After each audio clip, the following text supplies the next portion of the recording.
வணக்கம் செல்லக்குட்டீஸ். இன்னைக்கு நம்ம ஒரு துணிச்சலான குட்டி முயலோட கதைய கேட்கப் போறோம். இந்த கதை ஒரு அழகான காட்டுல நடந்தது. அங்க நெறைய மரங்கள், வண்ண வண்ண பூக்கள், அப்புறம் நெறைய செல்லப்பிராணிகளும் வாழ்ந்துச்சு. அங்க தான் நம்ம குட்டி முயல் குட்டுவும் சந்தோஷமா ஓடி ஆடி விளையாடிட்டு இருந்துச்சு. ஒரு நாள் குட்டுக்கு ஒரு விஷயம் தெரிஞ்சுச்சு.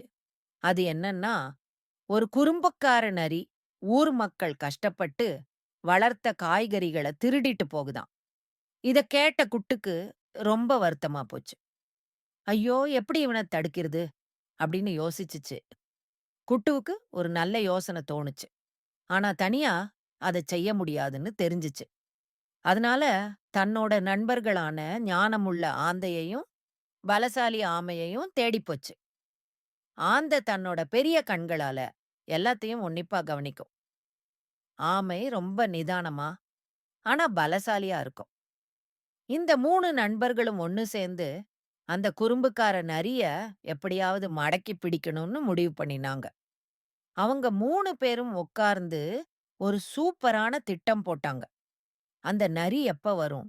எப்படி அதை ஏமாத்தணும்னு எல்லாத்தையும் ரொம்ப கவனமா யோசிச்சாங்க. அவங்களோட திட்டம் என்னவா இருக்கும்னு நீங்க நினைக்கிறீங்க?